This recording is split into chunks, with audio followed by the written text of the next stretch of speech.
My friends, I want you to pause and think for a moment about the word happiness. We all seek it. We all desire it. Yet, how many of us wait for happiness as though it is some gift that life will one day deliver when the conditions are perfect? We wait for more money, better health, a kinder boss, a new home, or some magical stroke of luck. We keep telling ourselves, I'll be happy when. But let me tell you a truth that I have learned from observing life, from studying the behavior of men and women who have overcome enormous challenges. Happiness is not something that appears when circumstances finally cooperate. Happiness is a choice. It is a decision you make, not a result that life hands to you. You may be thinking, how can I choose happiness when life is hard? When the bills are stacking up, when the people I trusted have disappointed me, when my heart feels heavy with worries. That is precisely the point. Happiness means nothing if it only arrives when life is easy. Anybody can smile when the sun is shining and the road is smooth. But true power, true mastery over life, comes when you can look at a storm and still find the courage to smile. Not because the storm isn't real, but because you have claimed the authority to choose your own emotional state regardless of that storm. Life will test you. That is not a question of if, but when. You will face setbacks, betrayals, and failures. You will face mornings when it seems impossible to get out of bed, and nights when your mind races with worry. But in those moments, your greatest tool is not to wait for the situation to change. It is to take command of your mind and force yourself to feel gratitude, even for the smallest things. Force yourself to smile even when the weight of the world tries to bend you down. Not because you are ignoring your problems, but because you are refusing to give them the power to decide your emotions. I have seen men and women with almost nothing, no wealth, no comforts, and very little security, carry a light in their hearts because they made the conscious decision to embrace life as a gift.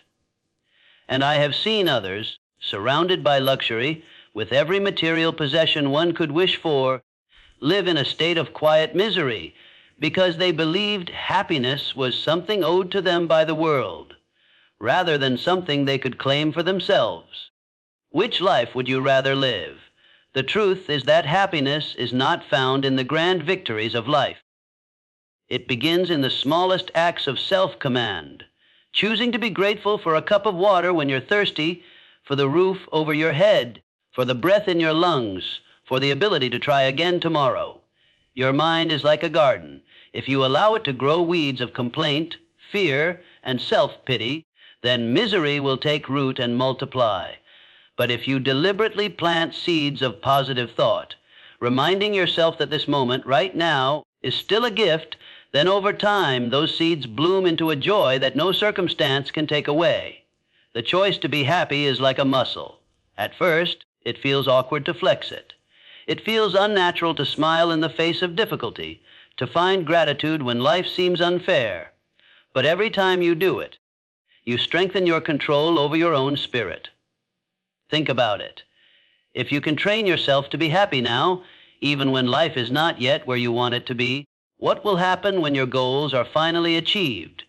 You will already be a master of joy. You will not be at the mercy of delays, rejections, or temporary failures. Instead, you will have built an inner fortress, a place where happiness resides because you have commanded it to. And from that state of inner strength, you will find that the very act of being happy attracts better conditions, better ideas, and better opportunities. I am not telling you to ignore reality. I am telling you to claim control over the only part of life that is truly yours, your thoughts and your emotions. When a challenge comes, acknowledge it. Learn from it, but do not hand it the keys to your happiness. Do not wait for the world to deliver permission to smile. Life is too short and too precious to be spent postponing joy for some uncertain future. So, what should you do the next time life feels heavy? Begin with one simple action. Take a deep breath and say to yourself, I will not surrender my joy to this moment. I choose happiness. Then act as if that happiness is already yours. Stand taller, lift your chin, find one thing to be grateful for, and then another. Force the smile if you must. It may feel unnatural at first, but in that very act, you reclaim your power. Little by little, your mind will follow your command.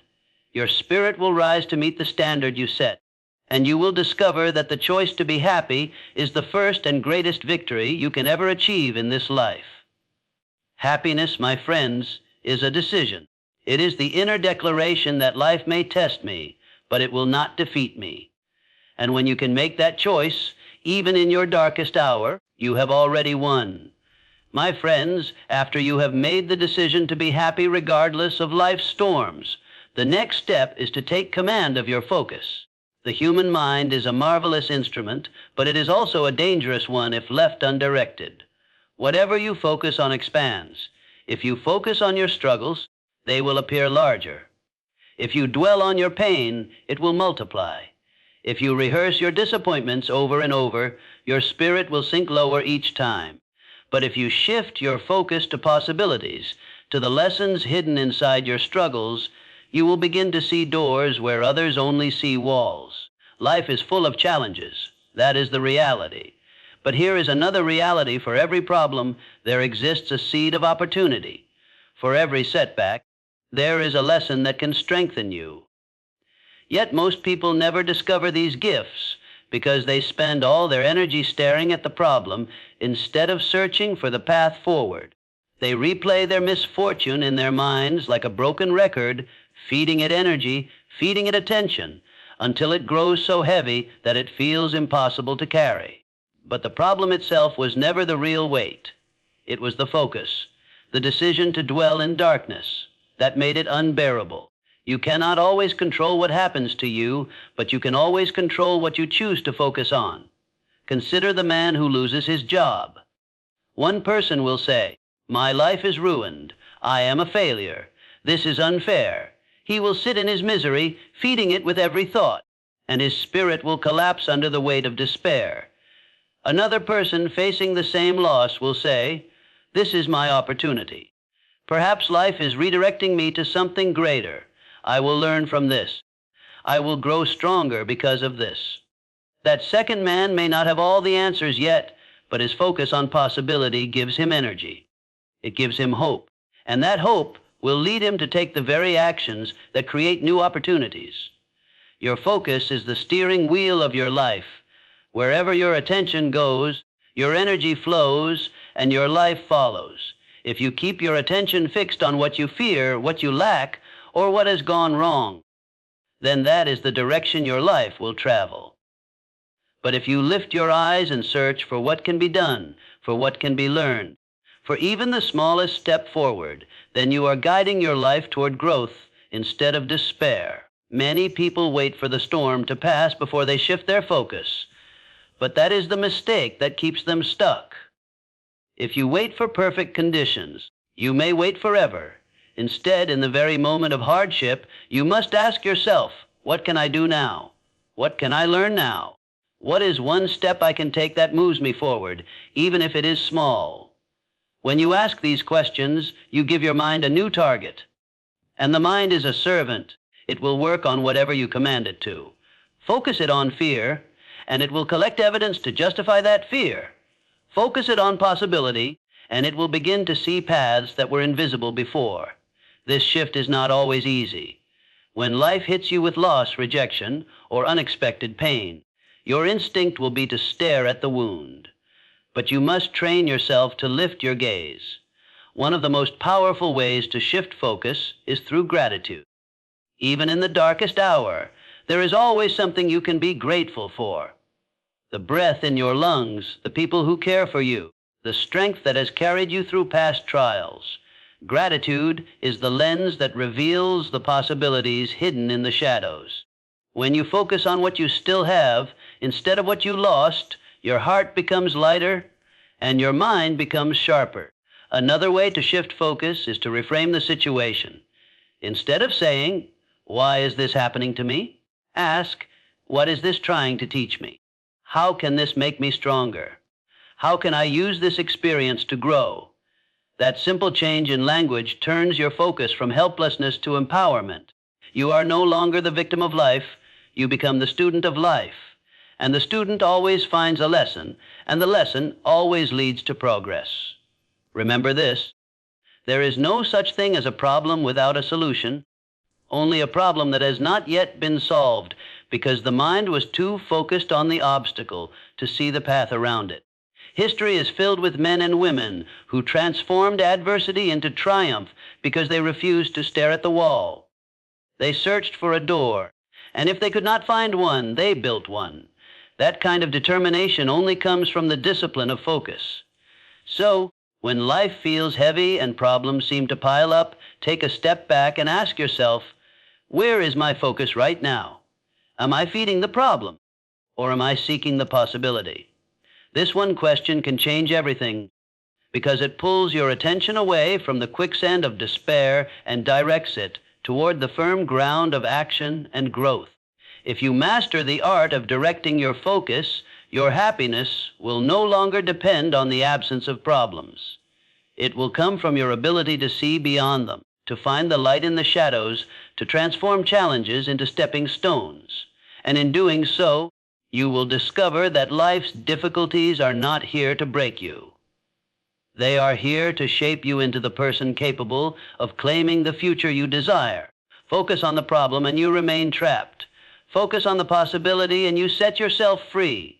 My friends, once you have made the decision to be happy and learn to direct your focus toward possibilities instead of problems, the next step is to condition your mind to maintain that state of happiness. You see, happiness and success are not accidents. They are the result of repeated mental habits, habits that shape the very foundation of how you experience life. And if your current habits of thought are not serving you, then it is time to reprogram your mind with new ones. Your mind is like a piece of fertile land. Whatever you plant in it will grow. If you plant seeds of doubt, fear, and self-pity, then your life will bear the fruit of those seeds in the form of misery, hesitation, and missed opportunities. But if you deliberately plant seeds of optimism, confidence, and determination, then over time, your life will begin to reflect those qualities. The challenge is that most people allow their minds to grow wild. They wake up each day and allow whatever thoughts drift in to dictate their mood and their actions. They do not realize that the weeds of negative thinking, once they take root, can choke out every dream they ever hoped to achieve. To transform your life, you must create daily habits that teach your mind to serve you, not sabotage you. One of the most powerful habits is the practice of daily affirmations. The words you speak to yourself have incredible power. Every time you declare to yourself, "I am strong, I am capable, I can handle whatever comes my way," you are planting seeds in your subconscious. These seeds take root, and with repetition, they grow into unshakable beliefs. And your beliefs shape your actions, and your actions shape your destiny. Visualization is another habit that reprograms the mind. When you close your eyes and clearly picture the life you want, the person you wish to become, or the goal you intend to achieve, your subconscious begins to work toward it as if it were already real. The mind does not clearly distinguish between imagination and reality. It responds to both. So if you spend your mental energy dwelling on failure and fear, you are rehearsing defeat. But if you spend that same energy vividly imagining yourself succeeding, thriving, and living in joy, your mind will begin to accept it as your natural state. And once the mind accepts it, your actions will follow. Another essential habit is controlling your inner conversation. Most people are completely unaware of how much negative self-talk runs through their minds each day. They silently tell themselves, "I can't do this. I'm not good enough. This will never work out." And yet they are surprised when life reflects back struggle and disappointment. But the mind listens to every word you whisper to yourself. If your inner conversation is poisoned, your outer world will reflect that poison. The solution is to consciously replace those silent words with ones of power, hope, and determination. Each time a negative thought arises, you challenge it. You replace it with a thought that serves you instead of one that sabotages you. The process of reprogramming your mind does not happen overnight. Just as a garden takes time to grow, so does a new way of thinking. At first, it will feel uncomfortable to say affirmations, to visualize success, to force yourself to speak positively to yourself. But repetition creates familiarity, and familiarity becomes habit. And once the habit is established, it will operate almost automatically, lifting your thoughts to higher levels, even when life throws challenges your way. You can accelerate this process by controlling the influences that enter your mind. Your environment shapes your thoughts more than you might realize. The books you read, the conversations you entertain, the media you consume, and the people you spend time with all plant seeds in your mind. If you feed it negativity, drama, and fear, you will have a hard time maintaining happiness. But if you surround yourself with uplifting influences, words of encouragement, stories of success, and people who radiate positivity, your mind will naturally incline toward joy and determination. Building these habits is not just about feeling better in the moment. It is about creating a foundation of resilience. When your mind is conditioned with positive habits, life can strike you with difficulties, but your spirit will not collapse. Instead of spiraling into despair, your mental habits will automatically search for solutions, for gratitude, for a reason to keep going. It becomes your second nature to rise after every fall. Every day, take small actions to reinforce this mental reprogramming. Begin your morning with a moment of gratitude. Speak your affirmations aloud. Close your eyes for a few minutes and visualize yourself moving through the day with strength, calm, and purpose. Throughout the day, catch yourself when negative thoughts creep in and replace them with empowering ones. These are not empty rituals. They are the building blocks of a new mental reality. When you consistently choose habits that strengthen your mind, you no longer live at the mercy of your moods or circumstances. You become the architect of your emotional life. You decide what thoughts take root and what thoughts are rejected. Over time, the accumulation of these small daily choices will create a mind that is not easily shaken, a spirit that radiates happiness regardless of what happens in the external world. And once you have achieved that, life changes in ways that can feel almost magical. You attract better opportunities because your energy is magnetic. You handle setbacks with grace because your mind is trained to recover quickly. You move closer to your goals because your habits have aligned your thoughts, feelings, and actions into a unified force. This is the power of reprogramming your mind through positive daily habits. Happiness does not come by accident. It is the result of training your mind to see the best in yourself, the best in others, and the best in life, even when it is hidden behind challenges. When your habits align with that vision, happiness becomes your natural state, and no circumstance can take it away. My friends, once you have chosen happiness, learn to direct your focus toward possibility and build habits that strengthen your mind. There is one final truth you must embrace if you wish to live a life of fulfillment. Life will never be without adversity. Hardships are not interruptions to life. They are a part of life. They are the tests that shape your character, the fires that forge your strength, and the stepping stones to the very goals you desire. The question is not whether adversity will come. It is whether you will use it as a reason to quit or as fuel to rise higher. Every single one of us will encounter moments that feel unbearable. It may come in the form of loss, failure, betrayal, or unexpected change. And in those moments, most people ask, why me? They see adversity as a punishment, as a cruel interruption to their plans. But the few who rise above, the few who turn their lives into extraordinary stories, ask a different question. How can I use this? How can I make this pain work for me instead of against me? Adversity is life's way of handing you a mirror. It reflects your strength, your discipline, and your true desire. Anyone can claim to want success, happiness, or a better life when everything is easy. But when the storm comes, when the ground shakes beneath your feet, that is when your commitment is revealed. If your desire is weak, the first gust of wind will blow it away. But if your desire burns like fire, you will grab hold of adversity and use it as fuel. Think of every great achievement in history, and you will see a story of struggle. Behind every triumph lies a period where giving up would have been easier than going on. The individual who refuses to quit, who forces meaning out of the pain, is the one who emerges stronger than before. Adversity can be your greatest teacher if you are willing to learn. It teaches patience. It teaches resilience. It teaches you to dig deep and discover strengths you did not know you had. The mistake most people make is that they treat adversity as the enemy. They run from it, complain about it, or surrender to it. But what they fail to realize is that every challenge contains a hidden advantage. That loss may push you to discover your true passion. That failure may force you to learn the lesson that will unlock your next success. That betrayal may remove the people who were holding you back from your greatest potential.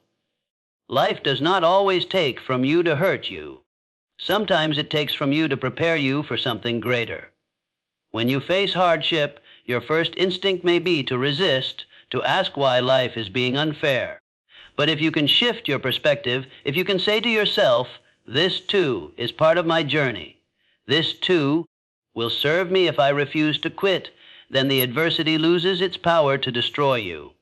In fact, it becomes your ally, your motivator. The spark that drives you to prove to yourself that you are stronger than this moment. There is a powerful transformation that happens when you stop seeing yourself as the victim of life and start seeing yourself as the master of your response. Life can throw 1,000 challenges your way, but it cannot dictate whether you will rise or crumble. That choice is always yours. And when you choose to rise, something remarkable happens. You begin to see the world differently. The mountain that once looked impossible to climb now looks like a path to a higher view. The pain that once felt unbearable now feels like the pressure that will carve you into someone greater than you were yesterday. I have seen people take the most crushing defeats and turn them into stories of inspiration because they refused to let the adversity define them. They chose to define themselves through their response. They took the energy of frustration, anger, or heartbreak and turned it into action, into creativity, into relentless pursuit of their goals. That is the gift of adversity. It gives you raw energy. But you must decide what to do with it. You can waste it by sinking into bitterness, or you can channel it into building the life you have dreamed of. Remember, the world does not remember the person who gave up. It remembers the one who kept going when quitting seemed easier. It remembers the one who faced the storm with courage and emerged stronger. Every time life knocks you down, you are faced with a decision: will this defeat me, or will this define me? And if you choose to rise, if you choose to keep moving, then each hardship becomes a stepping stone. Each trial becomes proof that nothing can break you without your permission.